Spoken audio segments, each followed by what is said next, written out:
now an obsession to them. They looked good, so they made all their money. Now they want to stay looking a certain way.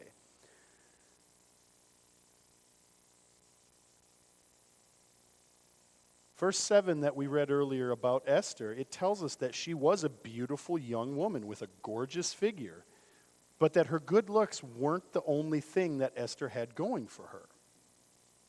Esther, as we're going to dive into, also had a really good a good head on her shoulders, Esther was willing to listen.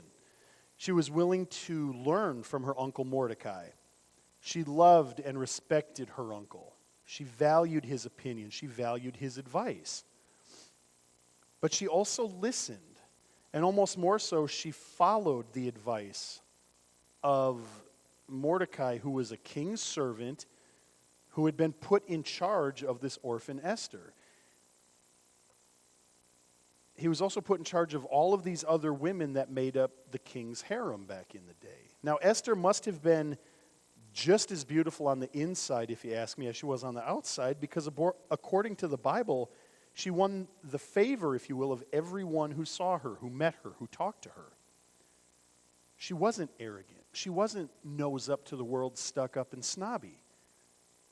She was the kind of person that everyone we read about liked. Everyone wanted to be around her. Even King Xerxes knew there was something different about Esther. She may not have been the most beautiful woman in the kingdom. I don't know. But the king was attracted to her. And he chose her from among thousands of these young women to be his queen. And after becoming queen, we read that Esther didn't forget who she was. And almost more importantly, she didn't forget what was important to her. She continued to consult her uncle Mordecai, and together they foiled a plot to assassinate the king. So here's Mordecai. He learns of an evil plan to kill all of the Jews that are living in Persia at the time. A nobleman by the name of Haman hated Mordecai. And after discovering that Mordecai was a Jew, he came up with an idea that would not only allow him to get rid of Mordecai, but it would also give him the right to kill every living Jew in this entire part of the world known as Persia. So Mordecai advised Esther to keep her religion, to keep her Jewish heritage a secret. Stay quiet. Don't announce it to people. Now, consequently, no one, not even King Xerxes, knew that Queen Esther, who he's now married to, was a Jew. But after this decree, which would have allowed this man to carry out his evil plan, was passed, Esther was forced to make a very difficult decision. Understandably so, she wasn't sure what to do. So what did Esther choose to do? She chose to do what she always did with decisions, with big thoughts. She prayed about it. A few years ago, there was a major motion picture that came out entitled One Night with the King. This was a pretty big grossing Fox faith film from back when Fox had a faith department, I guess, a faith film department. And it tells the story about Esther. And there's a couple scenes in this movie that I just kept running across when I was writing this sermon that I want to mention. And the first one, here's Esther. She's now queen. She has servants. She has people willing to do anything for her, probably die for her, because it may help their family.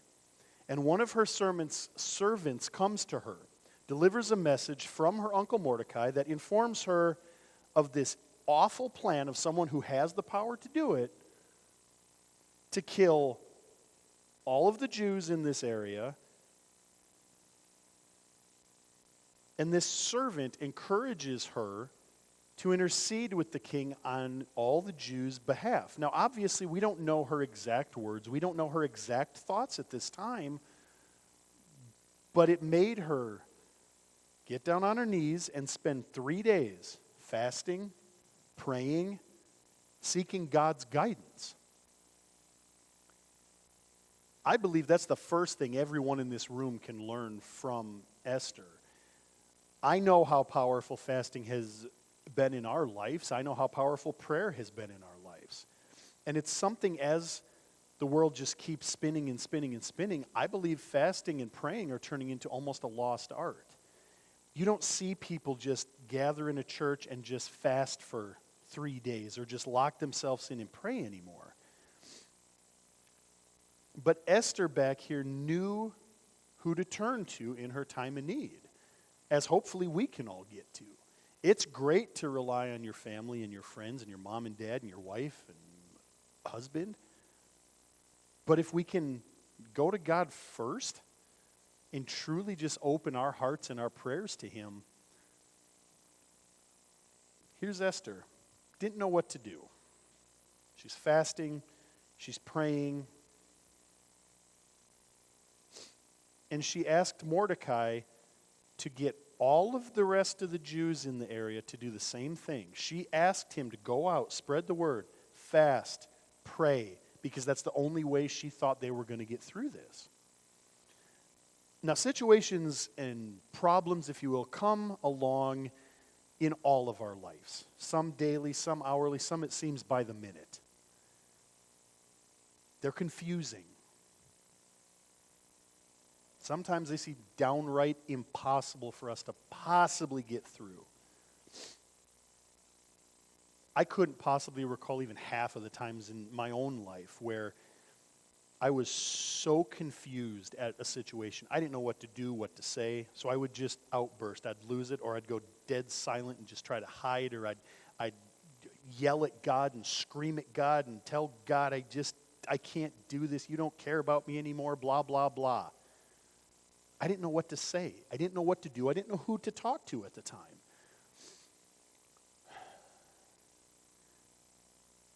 And there was one of these situations that came to me immediately when I sat down and started writing this sermon. And it's a situation I currently find myself in. Most of you know a little bit about my background. Most of you know some of my history. A lot of you know this weird, wild path I couldn't have carved for myself to be standing up here right now. I was discharged from the military because of a stutter. Grew up being told I was never going to be anything because I couldn't talk. The only times I ever skipped school as a kid was public speaking day. So the only times I was ever gutsy enough to sneak out a door and hide in my car. I grew up thinking only, like all Christians, I was told only went to church on Christmas and Easter. You didn't have to worry about the rest of the 363 days. I was brought up, if someone attacks you, attack back, get bigger, rip them apart, ruin them. Don't let up.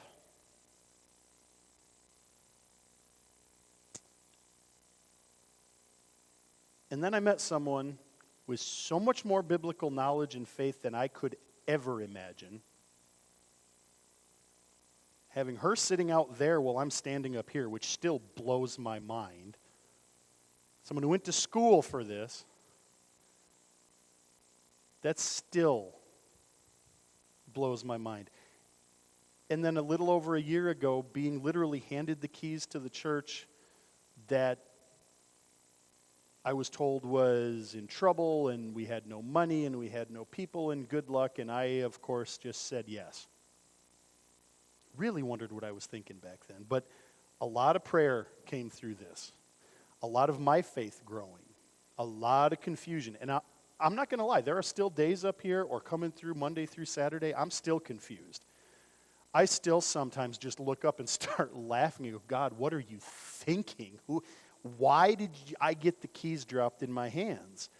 And it has made me rely a whole lot on my communication with Him, not only crying and pleading to Him and questioning Him, saying, are you nuts?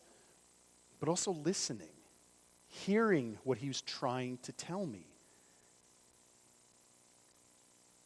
And I believe this is exactly what Esther went through.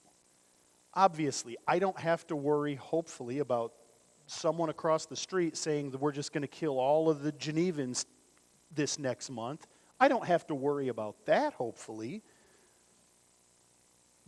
But I really encourage all of us, including me, the next time we're faced with a situation that is nuts, that sounds impossible, that sounds awful, that might be awful. It might be causing you physical, emotional, spiritual pain to do what Esther did. Pray. Ask God for guidance. And then even further, ask your family and some of your closest friends to pray with you.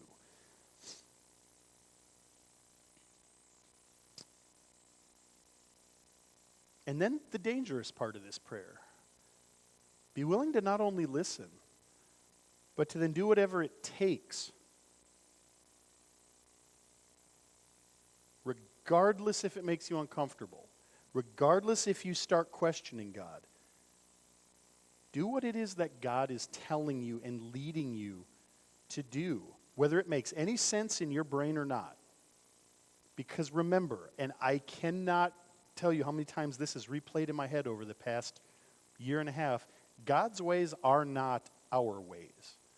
And that's hard for some of us to hear, but I believe wholeheartedly that because I started praying more, I continue to pray more, and I continue to seek God's guidance more, Connect Church is growing. People are talking a little bit about us, which is amazing.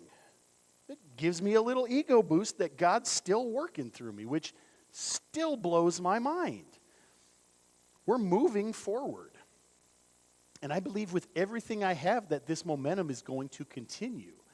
I keep seeking God's guidance. I keep asking him what to do next. What am I doing? Can I be more like Esther? And that brings me to a second clip from this same movie. And this is a good one. And I tried finding the actual clip for us, and I apologize, I couldn't get it to work back there. But it's a scene in the movie where Esther's uncle Mordecai is discussing this whole situation with Esther. It's him encouraging her to intervene with the king on behalf of the Jewish people. Now, during this period in the movie of fasting and praying, God reveals to Esther what she needs to do. He gives her the faith and the courage to take that step and to do what he's now told her. She knew the law. She knew that she would be risking her life if she approaches the king without being summoned, even being married to him. You don't just walk up to the king and start talking. You need to be summoned by the king back then. Now, thanks to her uncle Mordecai, she had also come to understand that God had placed her in this uncomfortable position for this exact moment, for a time like this, for right now. I think this is something else we can learn from this story. God has a purpose and a plan for each one of you. If you look around, every one of you has a different plan and at a different timeline, but he has a plan for each one of us. And sometimes he places us in a certain situation, a certain place, a certain time for a specific reason that may make us uncomfortable. It may get that little bit of shaking. It may make the hairs on the back of your neck stand up. Now, this same story was true in the life of someone we all know in the Bible, Joseph. And in his case, God used a series of 15 to 20 years of bad circumstances over and over just to mature him. And then through another set of circumstances, God then, placed Joseph in this prominent position of power. He was powerful in the government of Egypt, which allowed him to save the lives of his fathers and his brothers and their families. So when the day came now, getting back to Esther, to approach the king, here's Esther, already a beautiful woman, dressing up in her finest clothes, putting her finest jewelry on, putting whatever makeup they had back in this year, and she went to see the king. Now, the king was pleased to see her, and he promised to give her anything she wanted, even up to half of his kingdom. And Esther responded to the king by asking him to attend a banquet that she was going to prepare exclusively for him and Haman that next day. So the next day, the king and Haman attend this banquet that Queen Esther has prepared. She's planned it, she's got it set up, she's ready to go. And once again, the king goes up to his queen and asks her what her petition, what her request is. And he repeated this promise that I will give you half of my kingdom up to it. And Esther responded by saying this again. She says, if I have found favor with you, O king, and if it pleases your majesty, grant me my life. This is my petition, and spare my people. This is my request. For I and my people have been sold for destruction and slaughter and annihilation. The king couldn't believe his ears. And what's so cool about this, her taking this massive leap of faith and chance to go to the king, not being summoned, tell him what she wants that's going to go against what his sort of +1 at the party is now wanting. He was so furious with Haman that he ran out of the courtyard to compose himself. Now, this is the king. He's so worked up and lost his mind, he's so angry, he runs out. So when he returned, he saw Haman sitting on the couch with Esther, who's begging and pleading for his life now. Here's a slight change around. Now, the king thought that Haman was now planning on hurting and doing things to his queen that shouldn't do. So he called for his guards. They grabbed Haman, and they hung him on the spot. They took him out to the gallows and hung him. What's so crazy is if we continue digging in more, the gallows that Haman was now hanging dead on had been built to hang Mordecai on. The king allowed Mordecai and Esther to write another royal decree, which back in the day is pretty much law. They're not negotiable.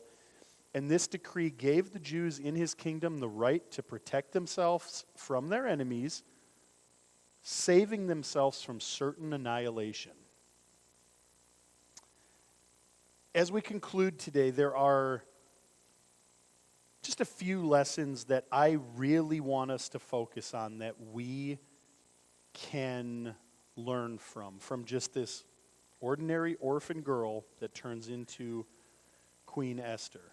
First off, as his children, every one of us, male, female, young, old, there are times when we are going to be called upon by God to confront our enemies. Maybe the enemies of God, maybe our own enemies, just as Esther and Mordecai did. And we have to be willing to have the courage to go to God for guidance and say, I'm going to do what you tell me to. Secondly, I believe Esther can inspire us to have courage in the face of not only danger, but adversity. Life is not puppy dogs and rainbows 24/7. As much as my daughter would wish and tell you that's what she hopes for. I hope for it too. But that's not the real world. Number 3, we also learn that there will be times in our life when it is almost impossible for us as Christians to remain silent. There will be times where God is going to call upon you and me to expose the forces of evil or to confront them, just as Queen Esther did. A fourth lesson that I really think is highly evident in this is that while oppressors are going to come and go, people are going to rip you apart for a week and then move on to somebody else. People are going to rip Christianity apart. Now they're worried about saving the whales and dental floss and whatever else. They're going to come, they're going to go, they're going to come back, they're going to go. I believe that it is God's promise and it's his covenant with his people. And I believe that is just as strong today as it was the day he made this covenant back with Abraham. I believe throughout the centuries, men like Haman and Hitler and bin Laden and whoever else you want to throw have done their best to exterminate full groups of people. Hitler trying to kill everyone because they were Jewish. Bin Laden wanting to kill everyone because they're American. Even today, if you will, there's a president of Iran. I'm going to butcher his name. Ahmadinejad. So President Ahmadinejad of Iran has publicly admitted that he would love to wipe all the Jews off of the face of the earth. He said this in a press conference, if you will. Yet God will never allow that in my mind to happen because they are, first off, his chosen people. And he's told us he isn't finished with them yet. He isn't finished with us yet. And finally, the fifth one, the book of Esther should hopefully remind us that we serve a God who is actively involved in his creation. And that he will eventually bring everything to pass just as he has planned from the beginning of time. Christianity, life, if you will, pleasing God is not it was written, file it in the filing cabinet, God's just going to sit back and wait and just sit there. No. Christianity is active. Our faith is active. It's constantly moving, hopefully constantly growing. And these are things I really want us to focus on as we leave today, is that we're going to be attacked. We're going to be ridiculed. We're going to be laughed at. Whatever it is, we're going to be told we're ugly, we're dumb, we're not good enough, we're stupid, Christianity, whatever it is, it's going to happen. If it hasn't already hit you, it's going to. And next week, as we conclude this 5-week series with another great hero of the faith, I'm going to dive into another character that tends to easily get forgotten, and I know very little about her. And this is the biblical character of Ruth. Someone a lot of people don't really hear her name and think great hero of faith. They think Jesus, they think Moses, they think Paul, whatever they think.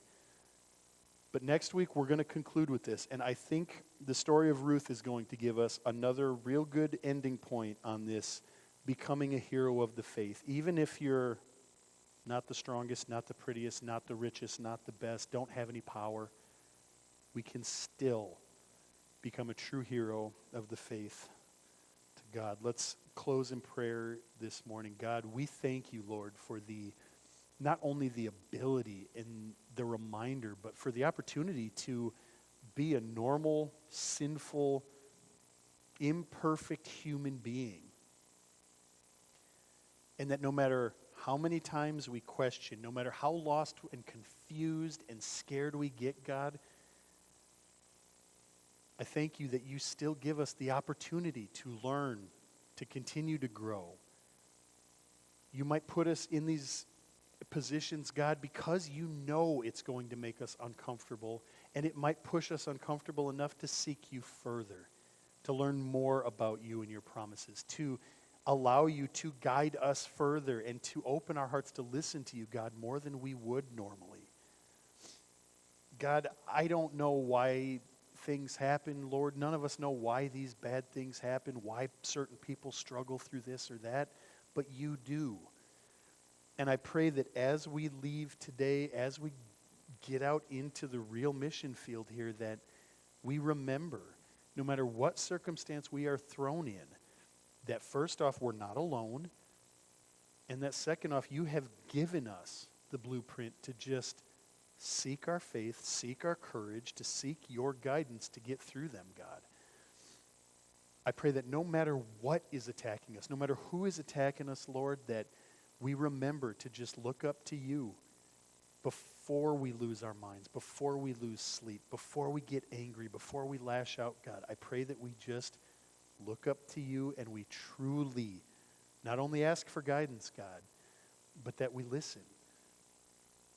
and that we are strong enough in our faith to take that first step of how you guide us, God, because I know the answers are there. We know that you are with us. We know that you will guide us through it and that we will not be alone.